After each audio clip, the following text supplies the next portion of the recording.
নমস্কার।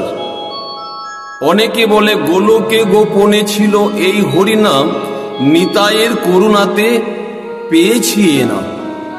নিতাইয়ের করুণাতে আমরা পেয়েছি এই হরিনাম। তাহলে এই হরিনাম কোথায় ছিল? না গোলকে গোপনে, গোলকে, গোলক, গোলক মানে গোললোক মানে পৃথিবী। এই নামটা পৃথিবীর মধ্যে ছিল কিন্তু গোপনে। তাই এই যে হরি, এই হরি শব্দটা কোথা থেকে এলো? আপনারা সবাই শুনেছেন বা জানেন, শিবের গুরু রাম, রামের গুরু শিব। তাহলে ভোলানাথের গুরু হলো ভগবান প্রভু রামচন্দ্র। তাহলে ভোলানাথ ওই রাম নাম নিয়ে শ্মশানে মশানে ঘুরে বেড়ায়। তাহলে সত্য যুগে নারায়ণ, তেতাই হলো রাম, দাপরে কৃষ্ণ, কলিতে চৈতন্য মহাপ্রভু। শাস্ত্র মতে এই নামটা যখন চৈতন্য মহাপ্রভু এই নদিয়াতে আসে, তখন কিন্তু সেই গুরুর নাম নিয়ে আর ঘুরে বেড়ায়।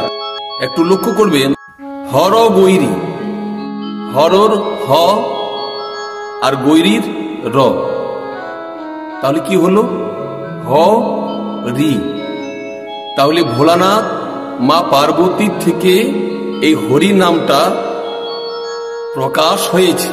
তাহলে চৈতন্য মহাপ্রভু এই হরিনাম বিতরণ করেছিলেন, গুরুর নাম। শাস্ত্রে লিখলেন, রাখে গুরু তো মারে কে, মারে গুরু তো রাখে কে। কৃষ্ণ রুষ্ট হলে গুরু রাখিবারে পারে, গুরু রুষ্ট হলে কৃষ্ণ রাখিবারে না। আমাদের গুরু ছাড়া কোনো গতি নেই। ভগবানের যদি নাম না করেন কোনো ব্যাপার নাই। দিন অন্তে কেউ যদি গুরু নাম করতে পারে, গুরু নাম করতে গেলে সব কিন্তু মুক্তি পাওয়া যায়। গুরু ছাড়া আমাদের গতি। তার প্রমাণ, প্রত্যেক দিন নারদ মুনি ওই নারায়ণের সঙ্গে দেখা করতে যেতেন। আর নারদ মুনি যেখানে বসতো সেখানকার মাটিটা নারায়ণ কি করতেন না, সেখানকার মাটিটা ফেলে দিত। তা এমনি করতে করতে সব জায়গায় গর্ত হয়ে গেছে। নারদ মুনি বললেন, হে প্রভু, এতগুলো গর্ত কিসের জন্য?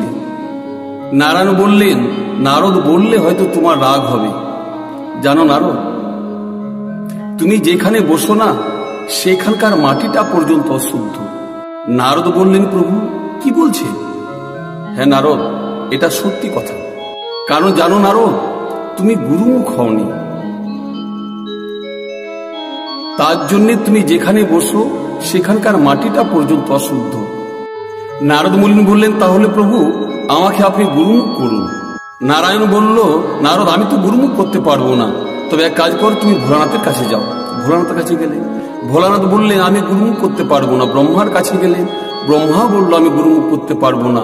ইন্দ্রের কাছে গেলেন, ইন্দ্র বলল আমি গুরুমুখ করতে পারবো না। আবার ফিরে এলেন নারায়ণের কাছে। নারদ মুনি বলল, প্রভু আমাকে তো গুরুমুখ করতে কেউ চাইছে না। বলছি, নারদ তুমি এক কাজ করো, তুমি ঘুম থেকে উঠে সকালবেলা তুমি যাকে দেখতে পাবে তাকে তুমি গুরু বলে মানবে। নারদ মুনি এই কথা শুনে ফিরে চলে গেলেন। ওই ভোরবেলা নারদ মুনি উঠে যেই না চলে যাচ্ছে, দেখছে কি না একজন চণ্ডাল সোর নিয়ে যাচ্ছে। প্রভুর আদেশ, তুমি যাকে দেখতে পাবে তাকে তুমি গুরু বলে মানবে। তাই চণ্ডালের কাছে নারদ মুনি গুরুমুখ হয়েছিলেন। আমাদের গুরু ছাড়া আমাদের কোনো গতি নেই। তাই ভিডিওটি যদি ভালো লাগে একটু লাইক করবেন, শেয়ার করবেন। নমস্কার।